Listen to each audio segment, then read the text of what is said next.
Dear students, welcome. पिछले class में हम लोगों ने सरफेस हार्डनिंग के कुछ टाइप्स के बारे में देखा था, जिनकी जानकारी हम लोगों ने हासिल की थी कि एक्चुअल में सरफेस हार्डनिंग ऑफ स्टील क्या है, उसके कितने टाइप्स है। जैसे कि हम लोगों ने देखा कि सरफेस हार्डनिंग के कौन से टाइप है, तो केस हार्डनिंग के कौन से टाइप है, कौन से टाइप देखे हम लोगों ने, तो टाइप कार्बोराइजिंग के कौन से टाइप्स होते हैं, कार्बोराइजिंग मेथड के वो देखे हैं। फिर उसके बाद और दूसरे टाइप्स देखे, जैसे कि केस हार्डनिंग हो गया, नाइट राइडिंग हो गया, फ्लेम हार्डनिंग हो गया, इंडक्शन हार्डनिंग हो गया। तो इससे पहले क्लास में हम लोगों ने क्या देखा था, तो कार्बोराइजिंग मेथड के बारे में देखा था। What is carburising method? तो कार्बोराइजिंग मेथड में हम लोगों ने क्या सीखा कि कार्बन जो होता है वो कार्बन कंटेंट मटेरियल के अंदर क्या किया जाता है, जो पार्ट हम लोगों को हार्डन करना है या जिन पार्ट का सरफेस हम लोगों को हार्डन करना है या जिन पार्ट के सरफेस के अंदर हम लोगों को कार्बन डालना है कि बाद में हम लोग उसको हीट ट्रीटमेंट के थ्रू हार्डन कर सके, ऐसे पार्ट्स को क्या किया जाता है, कार्बोनेशियस मेटल के अंदर छोड़ दिया जाता है और वो एयर टाइट रखा जाता है, जहाँ पे उनको उन कार्बोनेशियस मेटल के साथ में गर्म किया जाता है। वो कैसा रहता है, एयर टाइट। तो कार्बन जब भी वहां से निकलेगा उन मटेरियल के अंदर से, वो कहीं बाहर ना जाते हुए वो सीधा जो मटेरियल हम लोगों को हार्ड करना है उस मटेरियल के सरफेस के ऊपर जाके बैठ जाएगा पर्टिकुलर डेप्थ तक, डिपेंड अपॉन द टेम्परेचर।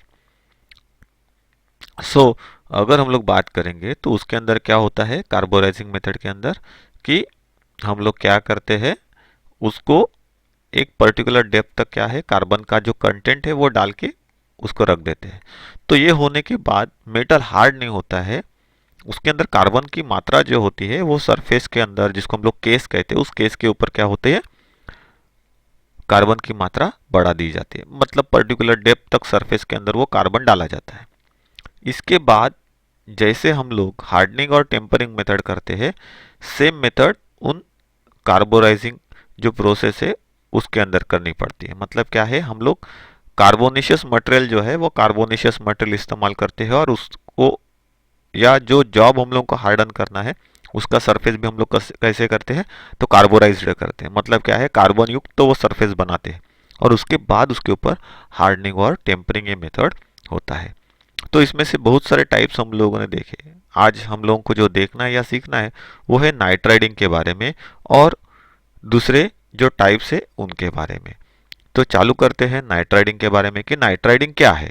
तो अगर हम लोग बात करेंगे नाइट राइडिंग क्या है, तो नाइट राइडिंग एक ऐसी प्रोसेस है जिसमें जो आयन होता है, लोहा होता है, या जिसको हम लोग हिंदी में इस्पात कहते हैं, उसके सरफेस के अंदर क्या किया जाता है, नाइट्रोजन जो होता है, ये नाइट्रोजन को हम लोग क्या करते हैं, इंसर्ट करते हैं। किसके अंदर, तो सरफेस के अंदर, मेटल की सरफेस के अंदर नाइट्रोजन डालने की जो मेथड है उसको क्या कहते हैं, नाइट राइडिंग कहा जाता है।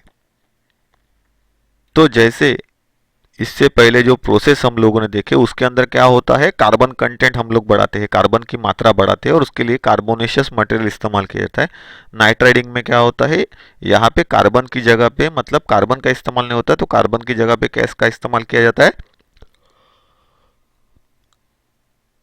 नाइट्रोजन का इस्तेमाल करते हैं। और नाइट्रोजन जो होता है वो जो आपके सरफेस के अंदर डाला जाता है आगे होने वाली नाइट राइडिंग प्रोसेस के अंदर। तो नाइट्राइडिंग प्रोसेस क्या है ये हम लोगों ने शॉर्ट में समझ लिया। मतलब क्या है, नाइट्रोजन जो होता है वो नाइट्रोजन को सरफेसेस के अंदर, जिस जॉब को आपको हार्ड बनाना है उन जॉब के सरफेस के अंदर क्या किया जाता है, नाइट्रोजन डाला जाता है। ये मेथड नाइट्राइडिंग के नाम से जानी जाती है। तो इसके बारे में हम लोग पूरी तरीके से यहाँ पे जानकारी हासिल करेंगे। तो ये नाइट्राइडिंग मेथड जो है उसको यहाँ पे दिखाया है कि एक्चुअली वो नाइट्राइडिंग का प्लांट कैसे होता है, वो यहाँ पे दिखाया हुआ है और उसके सभी पार्ट्स के बारे में यहाँ पे दिखाया हुआ है। तो इसके लिए जो चेम्बर्स इस्तेमाल में लाए जाते हैं नाइट राइडिंग के लिए, जिसके अंदर गैस नाइट राइडिंग का इस्तेमाल किया जाता है, सॉल्ट बाथ नाइट राइडिंग का इस्तेमाल किया जाता है। दो टाइप्स है जिसके अंदर ये नाइट राइडिंग प्रोसेस है, दो तरीके से हम लोग जॉब के ऊपर परफॉर्म कर सकते हैं या अप्लाई कर सकते हैं। तो ये जो प्रोसेस है इनके अंदर क्या किया जाता है, एयर टाइटिंग के लिए इस तरीके के चेंबर्स का इस्तेमाल किया जाता है, जिसके अंदर हम लोग जॉब को रख के बाद में उनको क्या कर सकते हैं, हीटिंग और कूलिंग करके उसके अंदर नाइट्रोजन डाल सकते हैं to make their surface harden. तो ये जो प्रोसेस है, इस प्रोसेस में क्या किया जाता है, हम लोगों ने पहले ही देखा है कि क्या करते हैं हम लोग, तो जो सरफेस होता है मेटल का, उसके सरफेस के ऊपर या अंदर हम लोग क्या करते हैं, नाइट्रोजन को इंसर्ट करते हैं। नाइट्रोजन जो है, नाइट्रोजन डाली जाती है। तो हम लोग बात करेंगे एल्यूमिनियम, क्रोमियम, वेनेडियम, ऐसे जो अलॉय स्टील है, मतलब एल्यूमिनियम, क्रोमियम, वेनेडियम को इंसर्ट करके जो अलॉय स्टील बनाए जाते हैं, उनको अमोनिया गैस जो है, ये अमोनिया गैस के अंदर 500 डिग्री सेंटीग्रेड टेम्परेचर तक क्या करते हैं, गर्म करते हैं या हीटिंग किया जाता है। सो अमोनिया जो है, अमोनिया का वहां पे क्या हो जाता है, विघटन हो जाता है। विघटन होना मतलब, विघटन का मतलब क्या है कि जब अमोनिया को गर्म किया जाता है तो उस समय पे वो क्या हो जाता है, मुक्त हो जाता है। मतलब क्या है, उससे क्या हो जाते हैं, अलग अलग जो है अमोनिया को हीट करने के बाद अलग अलग गैसेस जो है ये इसके अंदर से क्या हो जाती है, खुली हो जाती है, छूट जाती है। मतलब क्या है, वो अमोनिया जो है, ये अमोनिया गैस जो है वो टूट जाती है, बिखर जाती है और उसके जो पार्ट्स है वो अलग हो जाते हैं बिकॉज ऑफ द हीटिंग। तो अमोनिया जो है, ये अमोनिया का वहां पे क्या हो जाता है, विघटन हो जाता है, जिसको जिसको हम लोग क्या बोलते हैं, डिसमिशन। मतलब क्या है, वो अलग हो जाते हैं, वो विखुर जाता है अगर हम लोग बात करें तो उसी को हिंदी में हम लोग क्या कहते हैं, विघटन कहते हैं। तो इसकी वजह से क्या मिलता है, एक नाइट्रोजन मिलता है। तो ये जो नाइट्रोजन निकलता है अमोनिया के विघटन से या डिसोल्यूशन से, तो उसकी वजह से क्या होता है कि ये नाइट्रोजन स्टील के अंदर जो भी अलॉय एलिमेंट्स होते हैं, वो अलॉय एलिमेंट्स मतलब जैसे कि क्रोमियम हो गया, एल्यूमिनियम हो गया, वेनेडियम हो गया, इनको अलॉय एलिमेंट्स कहते हैं। तो उन अलॉय एलिमेंट के साथ में क्या करती है, एक प्रकार से जुड़ जाती है या अपने आप को जोड़ लेती है और वो खुद को नाइट्राइड में कन्वर्ट कर देती है। मतलब क्या है, वो नाइट्रोजन वहां से निकलती है, किससे निकलती है, अमोनिया के डिसोल्यूशन से। क्यों, क्योंकि हम लोग वहां पे अमोनिया को गर्म करते हैं, तो गर्म करने की वजह से उसको क्या हो जाता है, वो विघटित हो जाता है। मतलब जैसे हम लोग बात करेंगे तो समझो कि पानी को गर्म किया तो उसमें से क्या होता है, विघटन में क्या बोल सकते हैं हम लोग, तो पानी को गर्म करने के बाद या आइस क्यूब को आप गर्म करोगे तो वो पानी में कन्वर्ट हो जाएगा, थोड़ी देर वो पानी ठंडा रहेगा, उसके बाद और ज़्यादा गर्म करोगे तो वो क्या हो जाएगा, गर्म हो जाएगा, और गर्म करोगे तो वो क्या हो जाएगा, विघटित हो जाएगा। तो पानी के अंदर जो भी शेष तत्व है वो सब क्या हो जाएंगे, कन्वर्ट हो जाएंगे वेपर में, और वेपर हवा में चली जाएगी। तो खाली उसमें पानी का ही वेपर रहेगा क्या, नहीं, तो जो बाकी के अदर मिनरल्स है पानी के साथ में जुड़े वो भी वेपर में कन्वर्ट होकर बाहर निकल जाएंगे, अलग अलग गैसेस से वो अलग हो जाएंगे।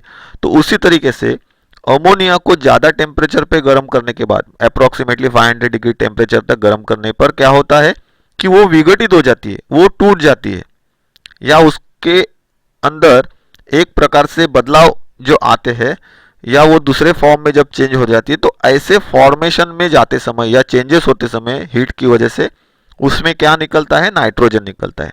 जो नाइट्रोजन किसके अंदर चला जाता है, तो स्टील के अंदर जो भी अलॉय एलिमेंट्स हम लोगों ने डाले हैं। तो मैं आपको पहले ही बोला है, अलॉय स्टील जो होते हैं वो अलॉय स्टील कैसे मिलते हैं, अलग अलग प्रॉपर्टी वाले मटेरियल को या मेटल्स को क्या किया जाता है, मेन मेटल के साथ में ऐड किया जाता है पर्टिकुलर परसेंटेज के हिसाब से, तो हम लोगों को अलॉय मेटल मिलते हैं। तो जब ये अलॉय स्टील जो होता है उसके अंदर जो भी हम लोगों ने एडिशन किया होता है अदर मेटल्स का, जैसे एल्यूमिनियम बोला मैं, क्रोमियम बोला, वेनेडियम बोला, तो ये जो मिश्र धातु है अलॉय स्टील, जिनको अलॉय मेटल जिसको हम लोग बोलते हैं, इनके साथ में वो क्या है, जुड़ जाती है और खुद को, ये नाइट्रोजन खुद को किस में कन्वर्ट करती है, तो नाइट्राइड्स में कन्वर्ट करती है। नाइट्रोजन से वो नाइट्राइड्स में कन्वर्ट हो जाते हैं, नाइट्राइड, तो ये नाइट्राइड्स में कन्वर्ट हो जाता है, अपने आप को किसके साथ में जोड़ लेती है या किसके साथ सहयोग करती है, जुड़ जाती है, तो ये अलॉय एलिमेंट जो है उनके साथ में ये खुद को जोड़ लेती है और नाइट्राइड्स में क्या हो जाती है, कन्वर्ट हो जाती है या खुद को नाइट्राइड्स में बना देती है। तो उसमें क्या होता है, ये नाइट्राइड जो है एक दायरे तक बनाए जाते हैं। मतलब क्या है कि ये जो नाइट्राइड्स है उनकी एक सीमा रहती है, तय सीमा रहती है अगर हम लोग बोलेंगे तो ये दिया हुआ निश्चित सीमा तक क्या है बन पाते हैं, उसके ऊपर वो नहीं जाएंगे। ये नाइट्राइड्स एक लेवल तक ही बन सकते हैं। इसके वजह से स्टील के अंदर जो है ये हार्डनेस है ऑटोमेटिकली बढ़ जाती है। जो ये नाइट्राइड्स बनते हैं वो एक लेवल तक बनते हैं, एक पर्टिकुलर डेप्थ तक बनते हैं, जिसकी वजह से जो सरफेस होती है ये सरफेस जो है ये हार्ड हो जाती है, या फिर उस सरफेस के अंदर हार्डनेस जो है ये हार्डनेस प्रॉपर्टी आ जाती है। सो इस प्रोसेस के अंदर अगर हम लोग बात करेंगे तो ज़्यादा से ज़्यादा थिकनेस 0.4 मिलीमीटर जो है ये हार्डन हम लोगों को मिल जाती है। मतलब अगर हम लोग नाइट्राइडिंग प्रोसेस की बात करेंगे तो इसके अंदर हम लोगों को 0.4 मिलीमीटर तक जो मेटल की थिकनेस है उसको हम लोग क्या कर सकते हैं, थ्रू द नाइट्राइडिंग उसको हार्ड कर सकते हैं। ये प्रोसेस जो है ये प्रोसेस बहुत ही स्लो चलती है, बहुत ही स्लो चलती है। अगर हम लोग बात करेंगे तो ये 40 से 100 घंटे लेती है एक प्रोसेस को करने के लिए। तो अगर हम लोग बात करेंगे तो ये इतनी स्लो प्रोसेस है कि कई बार मेटल के पार्ट्स को 50 घंटों तक नाइट्राइडिंग का जो टेम्परेचर होता है अप्रोक्सीमेटली 500 डिग्री सेंटीग्रेड तक, उसके अंदर रखना पड़ता है। 50 घंटों तक हम लोगों को क्या करना पड़ता है, उन पार्ट्स को उन नाइट्राइडिंग टेम्परेचर के अंदर अमोनिया गैस के साथ में रखना पड़ता है, तभी अमोनिया गैस निकल के उस मेटल के पार्ट्स के अंदर जाके बैठ सकता है। मतलब ये सबसे ज्यादा टाइम लेने वाली मेथड है। सो इस प्रक्रिया में नाइट्राइड्स बनने से हार्डनेस जो है ये हार्डनेस आ जाती है। इसीलिए कार्बोराइजिंग मेथड जो है जो हम लोगों ने देखी है, तो उस कार्बोराइजिंग मेथड में जैसे मैंने आपको पहले ही बोला है कि हम लोगों को कार्बोराइजिंग करने के बाद क्या करना पड़ता है, मेटल को फिर से गर्म करके उसको हार्डनिंग और टेम्परिंग करनी पड़ती है। मतलब कार्बोराइजिंग मेथड में हम लोगों को कार्बन इंसर्ट करना पड़ता है, कार्बन जाने के बाद दोबारा उन मेटल्स को बाहर निकाला जाता है, फिर उनको हार्डन और टेम्पर के लिए गर्म किया जाता है। तो इसके अंदर अगर हम लोग बात करें तो कार्बोराइजिंग के जैसे इन पार्ट्स को हार्ड करने की जरूरत नहीं पड़ती है, क्योंकि इसके अंदर नाइट्राइड्स बनने के बाद क्या हो जाता है, मेटल ऑटोमेटिकली हार्ड बन जाता है, उसके अंदर हार्डनेस ये प्रॉपर्टी ऑटोमेटिकली आ जाती है। तो कार्बोराइजिंग के जैसे नाइट्राइडिंग किया हुआ जो पार्ट्स है, इन नाइट्राइडिंग किया हुआ पार्ट्स को हम लोगों को हार्डनिंग करने की जरूरत नहीं होती, ये ध्यान में रखना है। क्योंकि जब ये नाइट्राइडिंग प्रोसेस चलती है उस प्रोसेस के अंदर ही मेटल के पार्ट जो है या उनका जो सरफेस होता है ये सरफेस हार्ड हो जाते हैं। तो इस नाइट्राइडिंग प्रोसेस के अंदर मैं पहले ही बताया कि दो टाइप्स होते हैं, दो टाइप से नाइट्राइडिंग प्रोसेस की जाती है। एक होती है गैस नाइट्राइडिंग, दूसरी होती है सॉल्ट बाथ नाइट्राइडिंग। तो इसमें से गैस नाइट्राइडिंग प्रोसेस जो है ये मैंने अभी आपको बताई। अभी हम लोग बात करते हैं सॉल्ट बाथ नाइट्राइडिंग की। तो यहाँ पे स्पेशल टाइप के नाइट्राइडिंग बाथ जो है ये इस्तेमाल में लाए जाते हैं। स्पेशल टाइप्स के नाइट्राइडिंग बाथ जो है वो इस्तेमाल में लाए जाते हैं, जो कि सॉल्ट बाथ नाइट्राइडिंग प्रोसेस में काम में आते हैं। ये जो प्रोसेस है ये सूटेबल है सभी टाइप के जो अलॉयबल, मतलब क्या है, अलॉय करने वाले मेटल्स या अलॉय हुए मेटल्स, और जिनको हम लोग अलॉय नहीं कर सकते ऐसे टाइप के जो स्टील्स है उनके लिए भी। जिनको एनलिंग किया है या एनलिंग नहीं किया है उन टाइप के स्टील को भी हम लोग क्या कर सकते हैं, सॉल्ट बाथ नाइट्राइडिंग जो है ये सॉल्ट बाथ नाइट्राइडिंग के जरिए हम लोग क्या कर सकते हैं, हार्डन कर सकते हैं उनके सरफेसेस को। इसके अलावा हम लोग कास्ट आयरन जैसे मेटल को भी क्या कर सकते हैं, नाइट्राइडिंग प्रोसेस के थ्रू हार्डन कर सकते हैं, उसके सरफेस को हार्ड बना सकते हैं। इस प्रोसेस के बारे में भी हम लोगों ने जानकारी हासिल की कि किस तरीके से इसको परफॉर्म किया जाता है। तो ये दो तरीके हैं जिसके अंदर गैस नाइट्राइडिंग और सॉल्ट बाथ नाइट्राइडिंग का इस्तेमाल करके क्या किया जाता है, नाइट्राइडिंग प्रोसेस को कैरी किया जाता है या परफॉर्म करते हैं। सो ये ध्यान में रखना है कि नाइट्राइडिंग प्रोसेस जो है ये मेटल का क्रॉस सेक्शन एरिया कितना है, उसका एरिया कितना है, उसकी साइज क्या है, साइज और शेप के अनुसार ही क्या होता है, साइज और शेप अगर हम लोग बोलेंगे तो उसका क्रॉस सेक्शनल एरिया हो गया। तो ये जो क्रॉस सेक्शनल एरिया होता है मेटल का या मटेरियल का या जॉब का, उसके ऊपर ये प्रोसेस डिपेंड होती है या उसका टाइम जो होता है वो टाइम डिप सो कुछ प्रोसेसेस में नाइट्रोजन, खाली नाइट्रोजन जो होता है वही सरफेस के अंदर डाला जाता है, या कुछ कुछ प्रोसेस में अगर हम लोग बोलेंगे तो कार्बन और नाइट्रोजन का एक लेयर जो होता है वो सरफेस के ऊपर फॉर्म होता है। ये लेयर मैक्सिमम 0.01 टू 0.02 मिलीमीटर इतना थिकर होता है जो कि जॉब के सरफेस के ऊपर बनता है, जिसकी वजह से जॉब को एक हार्डनेस है वो हार्डनेस मिल जाती है। ये जो लेयर्स यहाँ पे बनते हैं 0.01 से लेके 0.02 मिलीमीटर तक, तो ये प्रोसेस किस प्रोसेस से हम लोगों को मिलते हैं, तो सॉल्ट बाथ नाइट्राइडिंग जो मेथड है जिसकी वजह से हम लोगों को क्या मिलती है, ये इतने थिकनेस वाली लेयर मिलती है 0.01 मिलीमीटर से 0.02 millimetre because of the salt bath nitriding process. तो यहाँ पे क्या होता है, उसको 520 डिग्री से 570 डिग्री टेम्परेचर तक क्या किया जाता है, सॉल्ट बाथिंग में गर्म करते हैं। वहाँ पे उस बाथ के अंदर के मटेरियल को पिघलाया जाता है और उसके बाद में उसको अंदर जॉब को रख के उसको गर्म किया जाता है। तो जैसे ही नाइट्रोजन वहाँ से निकलता है वो नाइट्रोजन क्या करता है, अपने साथ में कार्बन को वहाँ पे बिठा देता है और एक लेयर बनाता है जिसको हम लोग सॉल्ट बाथ नाइट्राइडिंग कहते हैं।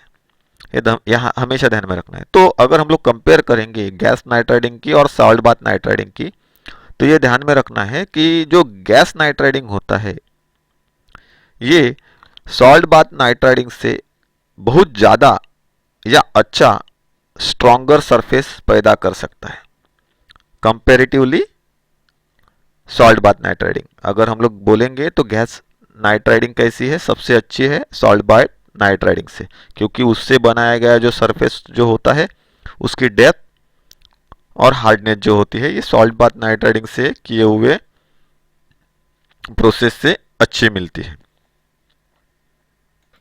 ये नाइट्राइडिंग जो प्रोसेस है, इस नाइट्राइडिंग प्रोसेस के अंदर क्वेंचिंग करने की ज़रूरत नहीं होती है, जिसकी वजह से जो भी डिस्टॉर्शन होते हैं, डिस्टॉर्शन मतलब क्या है, डिस्टॉर्शन मतलब क्या है कि जब हम लोग क्वेंचिंग करते हैं तो मेटल के जो पार्ट्स होते हैं या उनकी जो सरफेसेस होती है उनके अंदर लिटिल बिट चेंजेस हो सकते हैं because of the quenching method.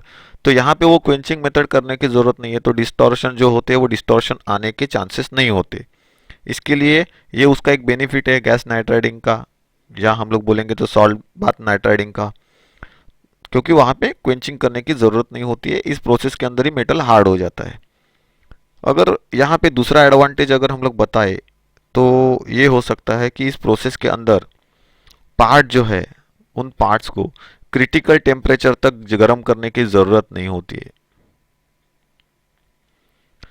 जिसकी वजह से मेटल के अंदर जैसे कि रैपिंग होना या डिस्टॉर्शन होना या कोई एरर क्रिएट होना या स्ट्रक्चर के अंदर चेंज होना, ये जो चीज़ें हैं ये चीज़ें नहीं होती, क्योंकि उस वहाँ पे क्या होता है, कम टेम्परेचर में ये जो ऑपरेशन है ये ऑपरेशन परफॉर्म किया जाता है, हार्डनिंग प्रोसेस जो है वो कैरी होती है। नेक्स्ट अगर हम लोग बात करें तो नाइट्राइडिंग प्रोसेस से जो हार्डनेस हम लोगों को मिलता है या मेटल के अंदर वेयर रेजिस्टेंस प्रॉपर्टीज जो मिल जाती है या बनती है वो सभी कैसी होती है, सबसे बढ़िया मिलती है, जिसको हम लोग एक्सेप्ट कर सकते हैं कि वर्केबिलिटी के लिए अगर हम लोग देखेंगे तो जो रिक्वायर्ड प्रॉपर्टी चाहिए मेटल के पार्ट्स के अंदर कि वो हार्डर रहे, अपने आप को घिसने से बचाए, जिसको हम लोग बोलते हैं वेयर रेजिस्टिंग प्रॉपर्टी, ये कैसे मिलती है, तो बढ़िया मिलती है। इसके साथ ही अगर हम लोग बात करें तो कोरोजन रेजिस्टेंस जो प्रॉपर्टी है ये भी क्या हो जाती है, इस प्रोसेस की वजह से जॉब के अंदर इंक्रीज हो जाती है। मतलब क्या है, जॉब का रस्टिंग होना जो है वो रस्टिंग होना कम हो जाता है because of the night riding process. मतलब क्या है, नाइट राइडिंग प्रोसेस के अंदर जॉब जो है वो हार्ड भी बनता है, वेयर रेजिस्टेंस प्रॉपर्टी भी इसके अंदर आ जाती है, इसके साथ में भी वो कोरोजन रेजिस्टेंस भी बन जाता है या कोरोजन को वो रेजिस्ट भी करता है। ये प्रॉपर्टी भी उस पार्ट के अंदर आ जाती है because of the night riding process. तो अगर हम लोग बात करें कि स्वाभाविक तरीके से कोई स्ट्रॉन्ग अलॉय स्टील वहाँ पे इस्तेमाल में लाया जाए नाइट राइडिंग करते समय, या नाइट राइडिंग करने के लिए कोई स्ट्रॉन्ग मटेरियल वहाँ पे या स्ट्रॉन्ग अलॉय स्टील वहाँ पे इस्तेमाल में लाया जाए, तो नाइट राइडिंग प्रोसेस के ज़रिए हम लोग उसके अंदर की जो स्ट्रेंथ है या वेयर रेजिस्टेंस जो प्रॉपर्टी है, ये हायर स्ट्रेंथ और हायर वेयर रेजिस्टिंग प्रॉपर्टीज़ को हम लोग क्या कर सकते हैं, इंक्रीज कर सकते हैं, depend upon the alloy metal जो कि पहले से ही थोड़ा सा हार्डन हो, जिसको नाइट राइडिंग के ज़रिए हम लोग और अच्छी तरीके से स्ट्रेंथ प्रोवाइड कर सकते हैं और वेयर रेजिस्टेंस प्रॉपर्टी जो है वो वेयर रेजिस्टेंस प्रॉपर्टी उसके अंदर डाल सकते हैं। तो ये जो है ये हम लोगों ने नाइट राइडिंग क्या है इसके बारे में जानकारी ले ली है। नेक्स्ट जो हम लोगों को देखना है उस प्रोसेस को कहा जाता है साइनाइडिंग मेथड।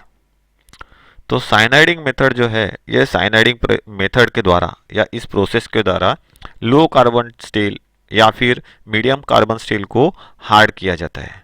इस मेथड में 30% सोडियम साइनाइड, 40% सोडियम कार्बोनेट, इसके अलावा 30% सोडियम क्लोराइड, इन सभी को एक क्रूसिबल फर्नेस के अंदर, क्रूसिबल फर्नेस, फर्नेस में टाइप्स है उसके अंदर क्रूसिबल फर्नेस, सो क्रूसिबल फर्नेस के अंदर 800 डिग्री सेंटीग्रेड से 900 डिग्री सेंटीग्रेड तक क्या किया जाता है, गर्म करके क्या किया जाता है, साइनाइड बाथ जो है ये साइनाइड बाथ तैयार की जाती है। जैसे कि हम लोग यहाँ पे ड्राइंग में देख रहे हैं, this is known as a cyanide plant. तो साइनाइडिंग प्लांट जो है इसको ही क्या कहते हैं हम लोग, साइनाइड बाथ कहते हैं। बाथ मतलब नहाने वाला टब।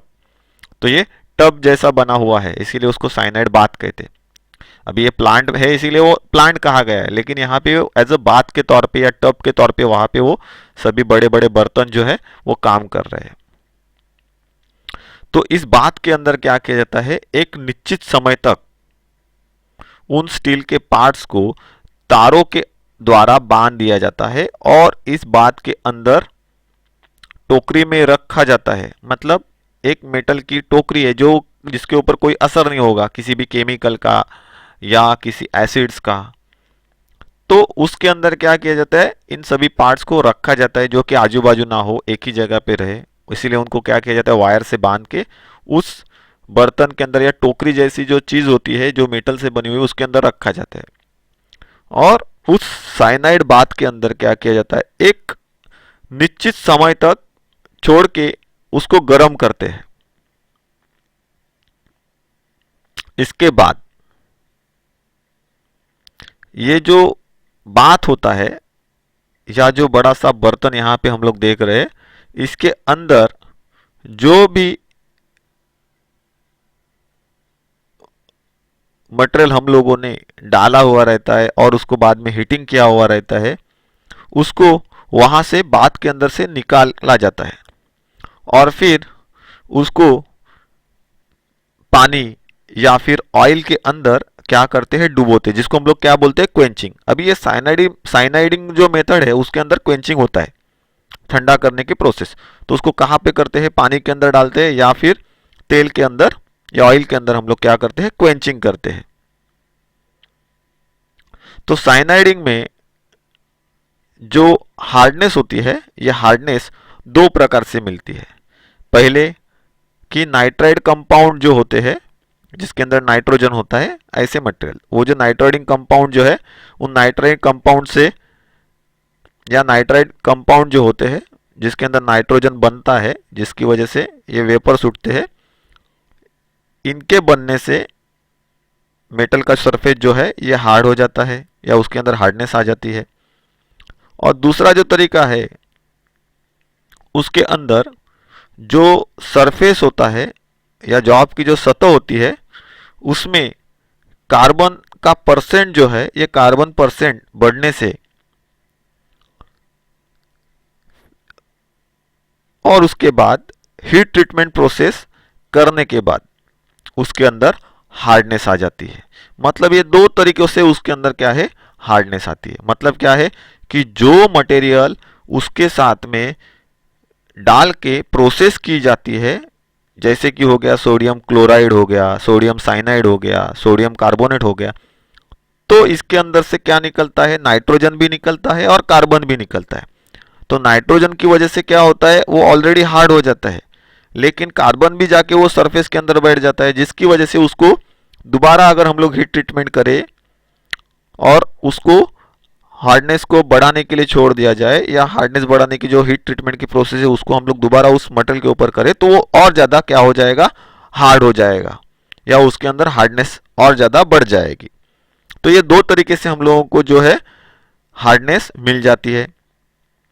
इस प्रकार अगर हम लोग देंगे या इस प्रक्रिया से या मेथड से नाइट्राइडिंग और कार्बोराइजिंग का हम लोगों को क्या मिलता है, एक मिक्स प्रोसेस देखने को मिलता है।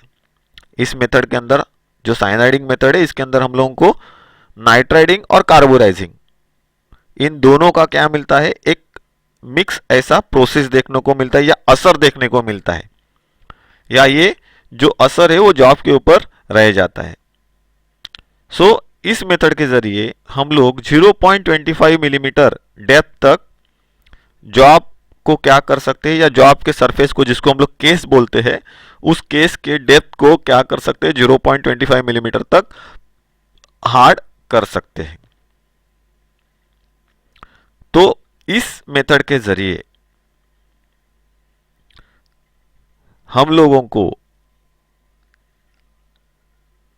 जो हार्डनेस मिलती है, या हार्डनेस हम लोग प्राप्त कर सकते हैं, ये कितने डेप्थ की हार्डनेस हम लोगों को मिल सकती है, तो RC65,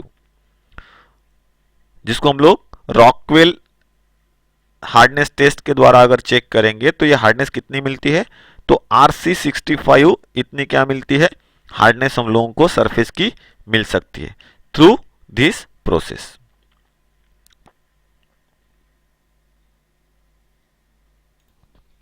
इसके बाद जो हम लोगों को प्रोसेस देखना है उसको कहा जाता है फ्लेम हार्डनिंग मेथड। तो फ्लेम हार्डनिंग मेथड में क्या होता है, नाम ही दिया गया है फ्लेम। फ्लेम के जरिए हार्डनिंग किया जाने वाला जो मेथड है या प्रोसेस है उसको क्या कहा जाता है, फ्लेम हार्डनिंग मेथड।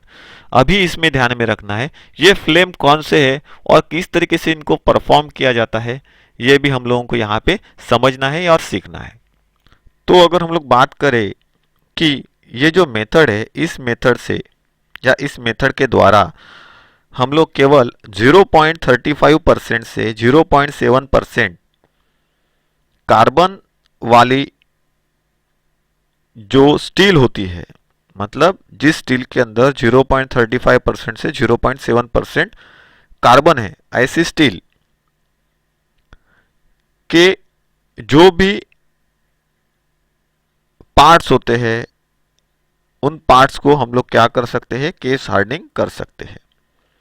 तो ये केस हार्डनिंग की मेथड है, ये तो हमको मालूम है, लेकिन इसमें क्या होता है, जो स्टील होता है, जिस स्टील के अंदर 0.35% से 0.7% कार्बन है, कार्बन प्रेजेंट है, उनको ही हम लोग क्या कर सकते हैं, इस फ्लेम हार्डनिंग प्रोसेस के द्वारा क्या कर सकते हैं, हार्ड कर सकते हैं।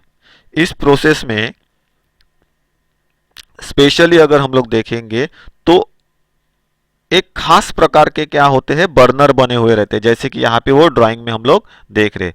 These are the special types of burners. Burners मतलब जैसे हमारे गैस के अंदर चूल्हा होता है जिसके अंदर से गैस बाहर आती है, हम लोग जलाते हैं और वो जलता रहता है, सेम वैसे ही ये बर्नर्स है, उसको हम लोग क्या कहते हैं, बर्नर्स। तो इस तरीके से ये स्पेशल टाइप के बर्नर्स जो है ये बनाए हुए रहते हैं इस फ्लेम हार्डनिंग मेथड के अंदर। तो ये जो बर्नर होते हैं ये पर्टिकुलर शेप के जॉब्स को जल्दी गर्म करने के लिए या बहुत जल्द तरीके से गर्म करने के लिए बनाए हुए रहते हैं या डिजाइन किए हुए रहते हैं। ये जो बर्नर है, ये बर्नर उनके शेप के वजह से तेजी से क्या करते हैं, स्टील का जो ऊपरी भाग होता है या सरफेस होता है, उन सरफेसेस को इंस्टेंटली गर्म करने का काम करते हैं। उसके सरफेसेस को अपर क्रिटिकल टेम्परेचर से लगभग 50 डिग्री सेंटीग्रेड ऊपर तक क्या किया जाता है, इस मेथड के जरिए गर्म किया जाता है। मतलब ही क्या है कि उसके अंदर का जो ऑस्टेनाइट स्ट्रक्चर की जो रेंज होती है वहां तक उसको क्या किया जाता है, गर्म किया जाता है। मतलब ऑस्टेनाइट हम लोगों को मालूम है क्या है, तो मेटल का स्ट्रक्चर है। फेरस मेटल के स्ट्रक्चर्स होते हैं ऑस्टेनाइट, हम लोगों ने अलग अलग स्ट्रक्चर्स देखे, उसके अंदर से ऑस्टेनाइट का जो स्ट्रक्चर है उसकी जो क्रिटिकल रेंज होती है, अपर क्रिटिकल रेंज, उतने लेवल तक क्या करते हैं, उससे उस लेवल से 50 डिग्री ज्यादा ऊपर तक क्या किया जाता है, गर्म किया जाता है। मतलब ये ऑस्टेनाइट रेंज तक क्या किया जाता है, उसको गर्म करते हैं। और इसके साथ ही इंस्टेंटली पानी और ऑयल, मतलब वाटर और ऑयल जो होता है उसको स्प्रे करके क्या किया जाता है, क्वेंचिंग किया जाता है। तो इस प्रोसेस में स्टील का जो ऊपरी सरफेस रहता है या स्टील पार्ट्स का जो ऊपर का भाग रहता है या सरफेस रहता है, वो सरफेस इस मेथड की वजह से क्या है, इंस्टेंटली हार्ड बन जाता है।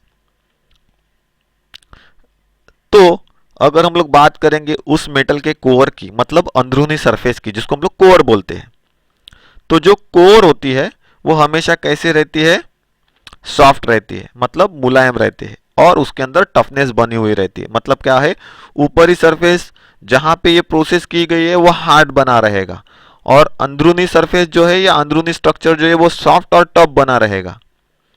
इस प्रक्रिया को इसी वजह से शैलो हार्डनिंग जो बोला जाता है। मतलब इस प्रक्रिया को और एक तरीके से पहचाना जाता है जिसको क्या कहा जाता है, शैलो हार्डनिंग। क्योंकि ये जो प्रोसेस चलाई जाती है उस प्रोसेस की वजह से ये नाम जो है शैलो हार्डनिंग इस प्रोसेस को दिया गया है। मतलब क्या है, फ्लेम हार्डनिंग को और कौन से तरीके से जानते हैं या पहचानते हैं, तो शैलो हार्डनिंग से भी पहचाना जाता है। सो जो सरफेस है जिसको हार्ड किया गया है एक गहराई तक फ्लेम के टेम्परेचर से, मतलब फ्लेम के जरिए, तो ये जो प्रोसेस है फ्लेम के जरिए मेटल को गर्म करने की और हार्ड करने की, उसके अंदर पानी छोड़ने की पर्टिकुलर समय के बाद या ऑयल छोड़ने के उस टेम्परेचर को नियंत्रित करने की, तो कितने डेप्थ तक हम लोगों को सरफेस को हार्ड करना है उसके हिसाब से फ्लेम का टेम्परेचर, पानी के छोड़ने की समय या क्वांटिटी, ऑयल को छोड़ने का समय और क्वांटिटी जो है वो तय होती है कि आपको कितने डेप्थ तक उसको हार्ड करना है यूजिंग फ्लेम हार्डनिंग या शैलो हार्डनिंग मेथड से। तो इसके द्वारा हम जनरल हार्डनिंग प्रोसेस जो है ये परफॉर्म कर सकते हैं, जिसको हम लोग लोकल हार्डनिंग बोलते हैं। लोकल हार्डनिंग या जनरल हार्डनिंग जो है वो हम लोग इस प्रोसेस के द्वारा कर सकते हैं। कहीं भी इसके थ्रू हम लोग हार्डनिंग की प्रोसेस परफॉर्म कर सकते हैं। इसके लिए कुछ स्पेशली आपको वर्कशॉप की रिक्वायरमेंट नहीं होती है या जगह की रिक्वायरमेंट नहीं होती है। तो इस मेथड के जरिए हम लोग 0.3 मिलीमीटर से 0.6 मिलीमीटर थिकनेस क्या कर सकते हैं, केस हार्डन कर सकते हैं। केस हार्डन कर सकते हैं मतलब क्या है, केस मतलब जो बालों के बराबर थिकनेस होती है। लेकिन ये थिकनेस कितनी मोटी होगी हार्डनिंग की हुई, या वो कितने साइज की रहेगी, तो 0.3 मिलीमीटर या 0.6 मिलीमीटर इतनी ये थिकनेस हार्डन हो जाएगी। बाकी की जो अंदर का सरफेस रहेगा वो सॉफ्ट और टफ मिलेगा। तो ये प्रोसेस जो है यहाँ पे दिखाए गए हैं किस तरीके से परफॉर्म किए, अलग अलग शेप्स। तो जॉब के हिसाब से ये डिपेंड होते हैं, मतलब जॉब के हिसाब से ये जो बर्नर्स होते हैं उनका शेप जो होता है या उनका इस्तेमाल जो होता है वो तय होता है। और मैं पहले ही बोला है कि आपको कितना डेप्थ तक उसको हार्ड करना है, उसके ऊपर ये सभी चीज़ें क्या करेगी, मतलब पानी कितना डालना है या पानी को कितना स्प्रे करना है, कब स्प्रे करना है, ऑयल को कब स्प्रे करना है, कितना ऑयल डालना चाहिए हार्डनिंग करने के लिए, ये सभी जो है ये उसके ऊपर डिपेंड होता है कि आपको कितनी सतह या कितना सरफेस हार्ड करना है, कितने डेप्थ तक। सो फ्लेम हार्डनिंग जो मेथड है, इस फ्लेम हार्डनिंग मेथड से हम लोग लेथ मशीन या फिर दूसरे मशीन जो है उन मशीन्स के बेड, गियर्स के टीथ, स्पिंडल्स, रेंचेस, पुलीज तथा रोलिंग मशीन जो हम लोगों ने देखी है, इन रोलिंग मशीन के जो पार्ट्स होते हैं या रोल्स होते हैं उनको क्या कर सकते हैं, केस हार्डन करके बना सकते हैं या फिर इस्तेमाल में लाए जाते हैं। तो ये जो मेथड है फ्लेम हार्डनिंग की, इसके कुछ एडवांटेजेस है और डिसएडवांटेजेस भी है जिनको हम लोगों को यहाँ पे देखना है। तो यहाँ पे अगर हम लोग बात करेंगे तो हार्डनिंग करने वाली जो डिवाइस होती है इनको हम लोग कहीं भी कैरी करके ले जा सकते हैं और कहीं भी ये हार्डनिंग प्रोसेस हम लोग परफॉर्म कर सकते हैं। सो जिसकी वजह से हम लोग बड़े बड़े साइज के जो जॉब्स होते हैं या पार्ट्स होते हैं, जैसे मैंने पहले ही बोला है लेथ मशीन के पार्ट्स है, बेड से, उनको अगर हम लोगों को केस हार्डन करना है तो उनको हार्डनिंग डिवाइसेस के पास ले जाने की ज़रूरत नहीं है। हम लोग डायरेक्टली डिवाइसेस को उन जगह तक ले जा सकते हैं, जिसका बेनिफिट क्या होता है कि हेवी पार्ट उठाने से अच्छा है कि ये छोटा सा जो हार्डनिंग करने का सेटअप है वो हम लोग वहाँ पे जॉब के साथ में या पास में ले जाए और उस जॉब के उन पर्टिकुलर सेक्शंस को फ्लेम हार्डनिंग के द्वारा क्या करे, हार्डन कर दे। तो ये एक उसका बेनिफिट है। दूसरा इसका बेनिफिट क्या है कि ये अगर हम लोग देखेंगे तो ये बड़े साइज के जो जॉब्स होते हैं, बड़े साइज के, आकार में बड़े, साइज में बड़े, ऐसे जॉब्स को हार्डन करने के लिए सबसे बेनिफिशियल है। मतलब क्या है कि वहां पे हम लोगों को फर्नेस में डालो, उसको बाहर निकालो, उन पार्ट्स को क्वेंच करो, ये कुछ भी करने की ज़रूरत नहीं है। इस सिस्टम के अंदर वो सभी चीज़ें प्रोवाइड की जाती है कि पानी का नोजल होता है, वाटर मतलब ऑयल और वाटर का नोजल रखा हुआ रहता है, हार्डनिंग के लिए एक अलग नोजल रखा हुआ रहता है। तो हम लोग इसको कंट्रोल तरीके से किसी भी सरफेस को इजीली हार्ड कर सकते हैं। तो जॉब का सरफेस कितना भी बड़ा रहने दो या मशीन का पार्ट कितना भी बड़ा रहने दो, हम लोग उसको इजीली क्या कर सकते हैं, हार्ड कर सकते हैं। मतलब बड़े जॉब के लिए भी ये क्या है, सुटेबल प्रोसेस है। फिर अगर हम लोग दूसरी बात देखें इसके एडवांटेजेस की, तो इसको टाइम कम लगता है क्योंकि सेटअप इंस्टअप होता है, सेटअप जो है ये इंस्टेंटली सेटअप होता है, हार्डनिंग प्रोसेस भी इंस्टेंटली की जाती है, सब कुछ इंस्टेंटली कंट्रोल किया जाता है हार्डनिंग प्रोसेस को भी। तो जिसकी वजह से इस प्रोसेस में टाइम कम लगता है। तो हम लोग बोल सकते हैं कि इसको कम वक्त लगता है, मतलब शॉर्ट टाइम में ये प्रोसेस को परफॉर्म कर सकता है, इसीलिए ये बेनिफिशियल है। यहाँ पे टाइम बचता है मेटल को हार्डन करने का, इसीलिए भी ये बेनिफिशियल है।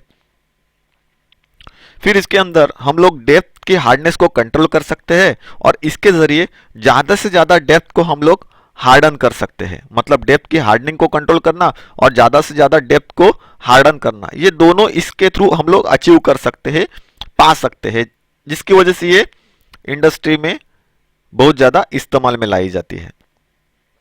आगे और दूसरा एक उसका बेनिफिट देखेंगे तो इसके अंदर ज़्यादा डिस्टॉर्शन नहीं होता है। डिस्टॉर्शन का मतलब क्या है कि खराबी आना या स्ट्रक्चर के अंदर चेंजेस होना। तो क्या होता है, जो पार्ट आपको हार्ड करना है बस ये उसी पार्ट को क्या करता है, गर्म करता है या हीट करता है। मतलब ये प्रोसेस के अंदर खाली वही सरफेस जो है वो सरफेस गर्म किया जाता है, हीटिंग किया जाता है, बाकी सरफेस के ऊपर हीट का कोई असर यहाँ पे होता नहीं है। तो डिस्टॉर्शन होने के चांसेस ही नहीं होते, मोस्टली ना के बराबर, जिसकी वजह से और कोई दूसरी हीट ट्रीटमेंट की प्रोसेस इसके ऊपर करने की ज़रूरत होती है, जैसे कि नॉर्मलाइजिंग और एनलिंग हम लोगों ने देखा, तो उसके ऊपर करने की ज़रूरत नहीं है। तो ये इसका एक बेनिफिट है, कम से कम डिस्टॉर्शन, कम से कम एरर्स, कम से कम खामियां इस प्रोसेस की वजह से जॉब के ऊपर मिलती है कंपेयर टू अदर प्रोसेस। इसके बाद अगर हम लोग बात देखेंगे तो इसके अंदर जो फ्यूल का कंजम्पशन होता है वो सबसे कम होता है, फ्यूल कम खाया जाता है या इस्तेमाल किया जाता है, क्योंकि ये प्रोसेस जो है ये नोजल के जरिए की जाती है। उन नोजल को स्पेसिफिक ऑपरेशन के लिए परफॉर्म किया जाता है, जैसे कि फ्लैट के लिए देखिए कैसा नोजल दिखाया गया है यहाँ पे, ये फ्लैट सरफेसेस के लिए, ये अगर सर्कुलर सरफेस है उनके लिए। तो यहाँ इस फ्लेम हार्डनिंग मेथड में अलग अलग टाइप के नोजल्स इस्तेमाल में लाए जाते हैं, जिनके थ्रू हम लोग ऑपरेशंस को क्या कर सकते हैं, कंट्रोल कर सकते हैं, टाइम भी बचता है और कौन सा चीज़ हम लोगों को या कौन सा सेक्शन हम लोगों को हार्ड करना है वो तय रहता है। इसकी वजह से कम समय में सेटअप भी होता है और कम समय में हार्डनिंग भी होती है। तो ये सब कुछ एक तय किए गए समय में होता है, जिसकी वजह से हम लोगों को जो फ्यूल इस्तेमाल करना पड़ता है कंपेरेटिवली टू अदर प्रोसेस, तो इसके अंदर वो फ्यूल का जो कंजम्पशन होता है बहुत ही कम होता है, बहुत लेस होता है। ये उसका एक बेनिफिट है। लेकिन इस मेथड के कुछ डिसएडवांटेजेस भी है जो हम लोगों को यहाँ पे देखने हैं। तो क्या है देखते हैं। तो ये जो प्रोसेस है, ये प्रोसेस के डिसएडवांटेजेस यही है कि ये जो प्रोसेस है ये बड़े जॉब्स के लिए जितनी बेनिफिशियल है, छोटे जॉब्स के लिए या स्मॉल वर्क पीसेस के लिए वो उतनी बेनिफिशियल नहीं है हार्डनिंग की। क्योंकि मेटल इंस्टेंटली गर्म हो जाएगा, उसको इंस्टेंटली ठंडा करना पड़ेगा, उसके अंदर मेटल के पिघलने के चांसेस है, क्योंकि छोटे छोटे जॉब्स होते हैं, छोटे पार्टिकल्स होते हैं, तो उनको हम लोग इस प्रोसेस के जरिए हार्डन नहीं कर सकते। वो छोटे जॉब के लिए ये सुटेबल नहीं है। इसके अंदर डिस्टॉर्शन आने के भी चांसेस होते हैं। ये बहुत सारी चीजें हैं, इसके लिए छोटे जॉब्स के लिए ये प्रोसेस कभी फायदेमंद नहीं है। उसके बाद अगर हम लोग बात करें तो ये प्रोसेस जो है, ये प्रोसेस करने से पहले, ये कि फ्लेम हार्डनिंग की प्रोसेस करने से पहले जॉब जो होता है, उन जॉब्स के ऊपर जो भी स्ट्रेसेस है उन स्ट्रेसेस को निकालना पड़ता है।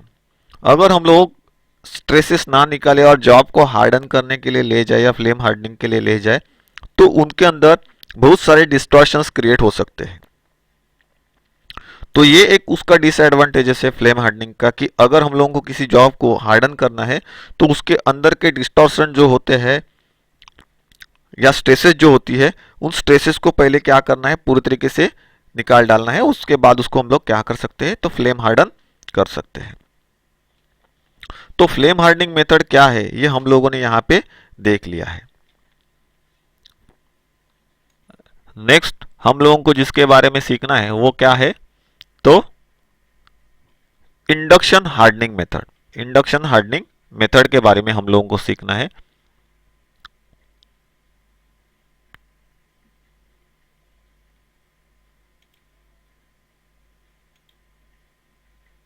जो कि यहां पे दिखाई गई है।